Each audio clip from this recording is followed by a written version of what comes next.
शं वरुणः शन्नो भवत्वर्यमा शन्न इन्द्रो बृहस्पतिः शन्नो विष्णुरुक्रमः ॐ शान्ति शान्ति शान्तिः।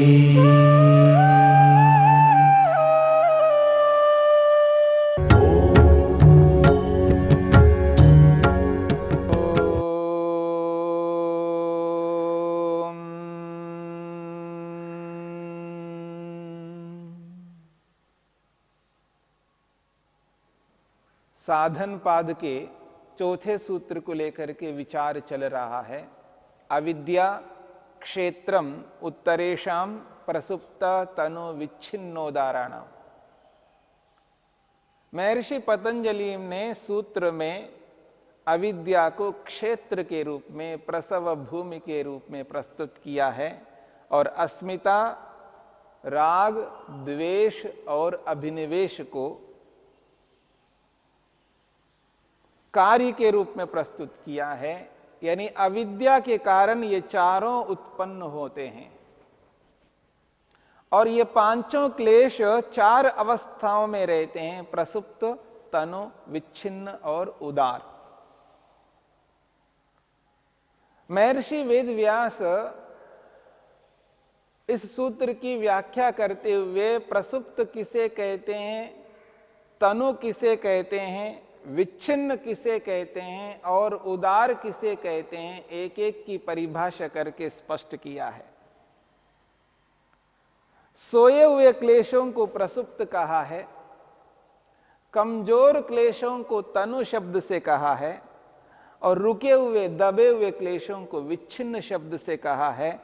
और जो वर्तमान में क्लेश है, चाहे वो राग है या द्वेष है या अभिनिवेश है अथवा अस्मिता है या अविद्या है, जो क्लेश वर्तमान में कार्यशील है, कार्यरत है, उसको उदार शब्द से कहा है। और महर्षि वेदव्यास अंत में कहना चाहते हैं, सर्व एव एते क्लेश विषयत्वम नातिक्रामन्ति।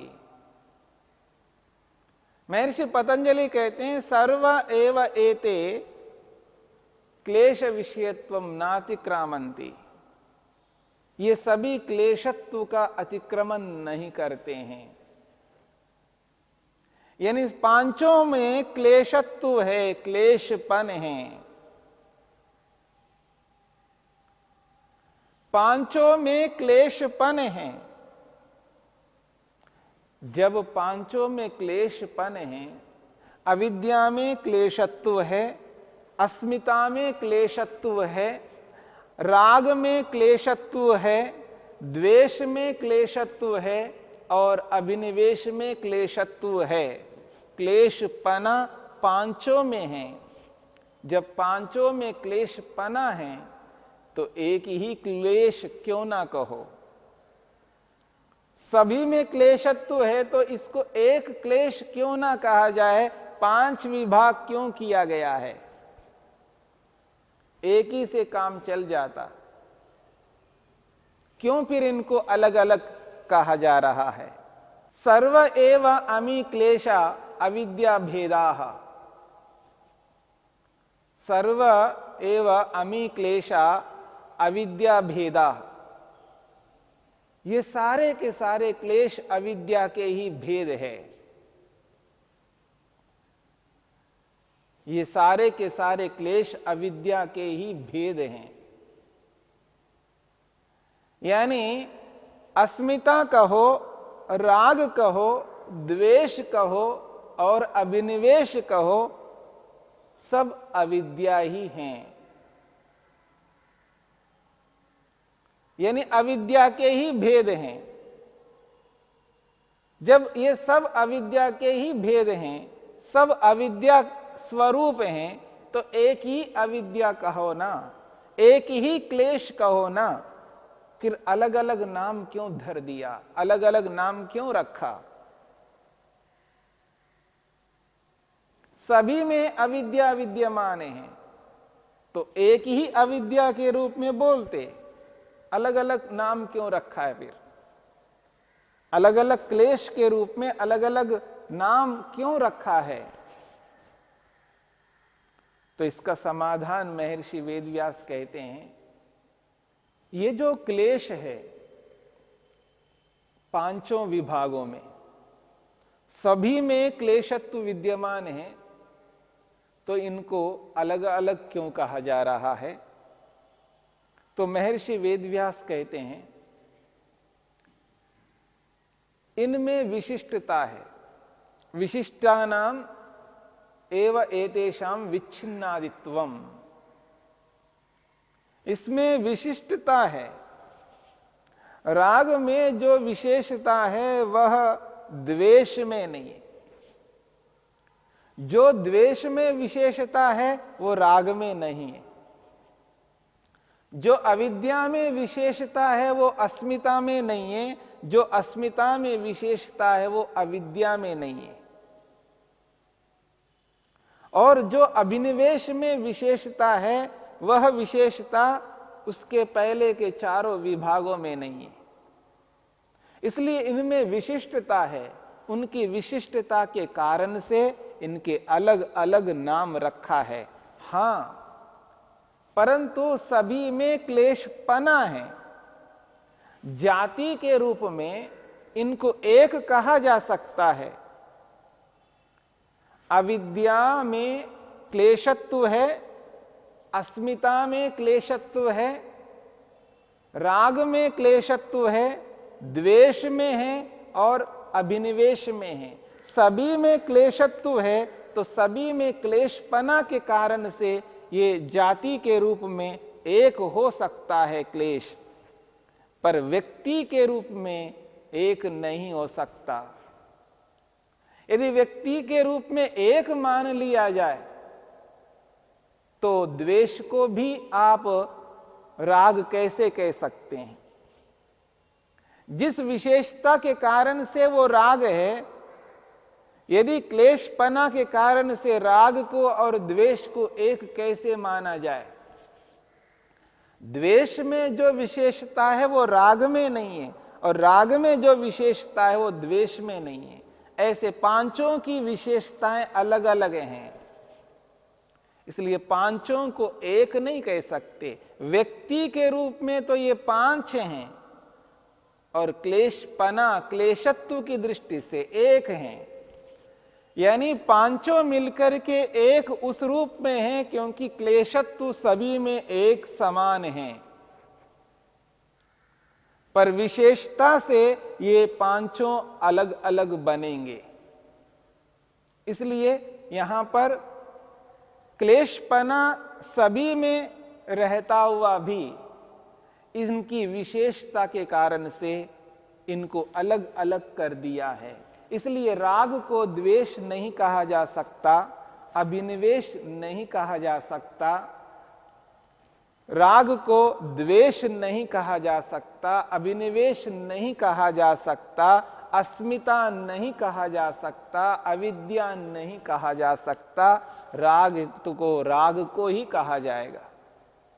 ऐसे द्वेष को द्वेष ही कहा जाएगा और अस्मिता को अस्मिता ही कहा जाएगा, अभिनिवेश को अभिनिवेश ही कहा जाएगा। ये पांचों में अलग अलग विशेषताओं के कारण से इनके नाम अलग अलग रख दिया है। उस विशिष्टता के कारण से नाम अलग है और वही विशेषता दूसरे से अलग कर देता है उसको। इसलिए पांच प्रकार के क्लेश हैं। हां, जाति के रूप में एक है और व्यक्ति के रूप में, इकाई के रूप में पांच हैं। और ये पांचों अलग अलग स्थितियों में विद्यमान हैं, क्योंकि राग के समय राग ही होगा, राग में द्वेष नहीं होगा और द्वेष में राग नहीं होगा। अस्मिता में राग नहीं होगा, अस्मिता में द्वेष नहीं होगा, अस्मिता में अभिनिवेश नहीं होगा। इसलिए इन विशेषता विशेषताओं के कारण से इनको अलग अलग माना है। हां, ये क्लेशपना सभी में विद्यमान है, अथवा इस क्लेश को ही अविद्या के रूप में बोला जाए, यानी अविद्या एक विभाग के रूप में ना लेते हुए इस अविद्या को क्लेश का पर्यायवाची मान करके बोला जाए, तब महर्षि वेदव्यास कहते हैं वो अविद्या सभी में व्याप्त है। वो अविद्या पांचों क्लेशों में व्याप्त है, या यूं कहिए पांचों विभागों में अविद्या व्याप्त है। यानी क्लेशपना कहो और अविद्यापना कहो एक ही बात है इस अर्थ में, क्योंकि क्लेश और अविद्या को पर्यायवाची शब्द मान करके चलें, उस स्थिति में तो एक ही है। और महर्षि वेदव्यास कहते हैं जिस प्रकार से प्रतिपक्ष भावना से इन क्लेशों को नष्ट किया जाता है, उसी प्रकार से ये अपने उद्बोधक कारणों से उद्बुद्ध होते रहते हैं। यदि प्रतिपक्ष भावना को नहीं अपनाया जाता है, तब ये क्लेश अपने उद्बोधक कारणों को पाकर के और उद्बुद्ध होने लगते हैं, फिर रुक नहीं सकते। देश काल परिस्थिति के अनुसार, अवस्था के अनुसार ये क्लेश उभरे बिना नहीं रह सकते। ये क्लेश निरंतर उभरते जाएंगे, क्योंकि उद्बोधक कारण विद्यमान हैं। देश काल परिस्थिति अवस्था व्यक्ति के समक्ष कभी न कभी ये आ ही जाते हैं। ऐसा देश, ऐसा काल, ऐसी परिस्थिति, ऐसी अवस्था जब सामने आ जाती है, तो व्यक्ति के मन में वो क्लेश उस देश के अनुरूप, उस काल के अनुरूप, उस अवस्था के अनुरूप उभरने लग जाते हैं।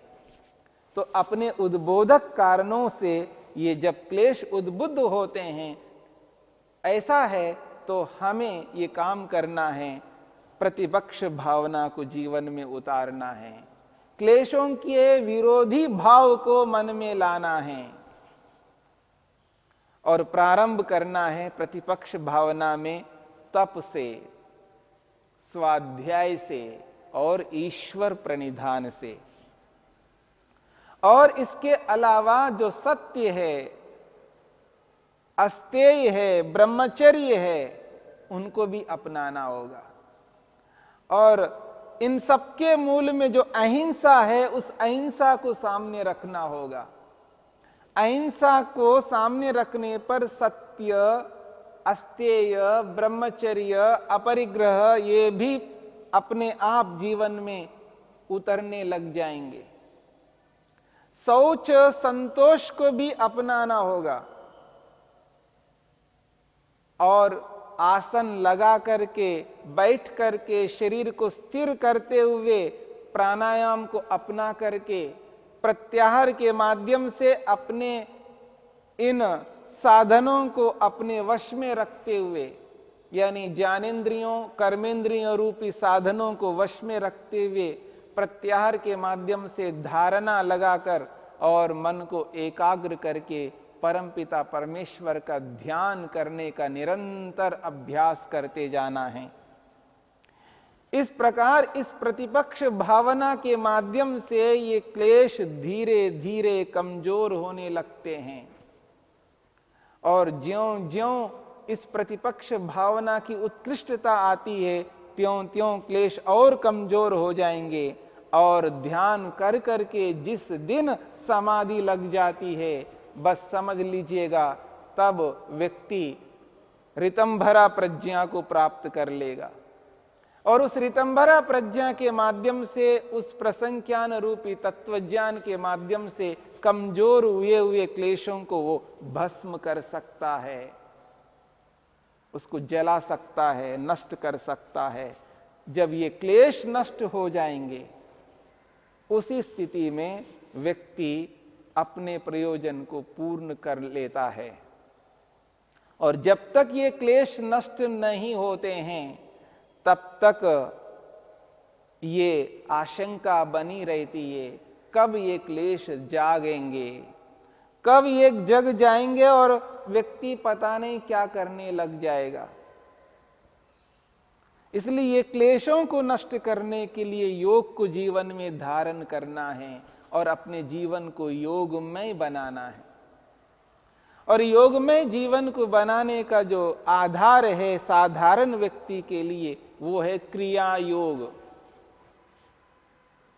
और ज्यों ही व्यक्ति क्रिया योग को जब अपना लेता है तो समझ लीजिएगा व्यक्ति अपने जीवन के लक्ष्य की ओर बढ़ रहा है, ऐसी प्रतीति होगी। बिना क्रिया योग के व्यक्ति अपने जीवन के लक्ष्य की ओर नहीं बढ़ सकता। ये जो साधारण व्यक्ति जिसको हम कहते हैं, वह साधारण व्यक्ति साधारण न रह करके वो क्रिया योग के माध्यम से विशिष्ट व्यक्ति बन सकता है और विशिष्ट योग्यता वालों के साथ खड़ा होकर के उनके साथ साथ चल सकता है। क्रिया योग साधारण को विशेष बनाने में सक्षम है। दुनिया में कोई ऐसा साधन, कोई ऐसा माध्यम नहीं है जिसको अपना करके हम विशेष व्यक्तियों के साथ खड़े हो सकते हैं। विशेष व्यक्तियों के साथ खड़ा करने का एकमात्र उपाय महर्षि पतंजलि ने क्रिया योग को बताया है। इसलिए सर्वसाधारण व्यक्ति को यह ध्यान में रखना है कि मुझे तप करना है, स्वाध्याय करना है और ईश्वर प्रणिधान करना है, तब जाकर के इन क्लेशों को हम नष्ट कर पाएंगे। इसलिए महर्षि वेदव्यास ने यहां पर इस चौथे सूत्र में स्पष्ट किया है, अविद्या क्षेत्र है, अविद्या खेत के समान है, प्रसव भूमि है, अस्मिता को उत्पन्न करने वाली अविद्या है, राग को उत्पन्न करने वाली अविद्या है, द्वेष को उत्पन्न करने वाली अविद्या है, अभिनिवेश को उत्पन्न करने वाली अविद्या है, क्योंकि वो प्रसव भूमि है, वो उत्पत्ति स्थान है, वो मूल बीज है। इस अविद्या रूपी बीज से ही बाकी सभी क्लेश उत्पन्न होते हैं। उस बीज को समझना है, उस बीज को ही ऐसा बना देना है जिससे वो कमजोर हो जाए और जले हुए भुने हुए चने के समान बन जाए। उसके बाद में बीज का सामर्थ्य ही नष्ट हो गया हो, उस स्थिति में न अस्मिता उत्पन्न होगी, न राग उत्पन्न होगा, न द्वेष उत्पन्न होगा, न अभिनिवेश उत्पन्न होगा।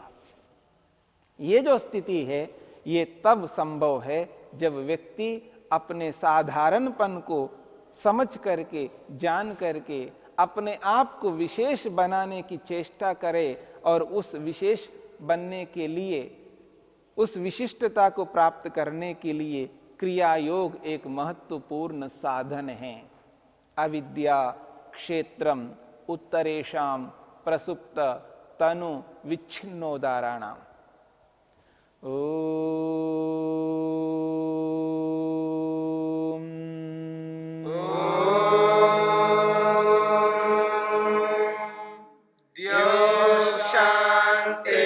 शांतिरंतरिक्षं शांतिर्पृथिवी शांतिरापः शांतिरोषधयः शांतिः वनस्पतयः शांतिर्विश्वे देवा शांतिर्ब्रह्म शांति सर्वं शांति शांतिरेव शांति क्षमा शांतिरेधि।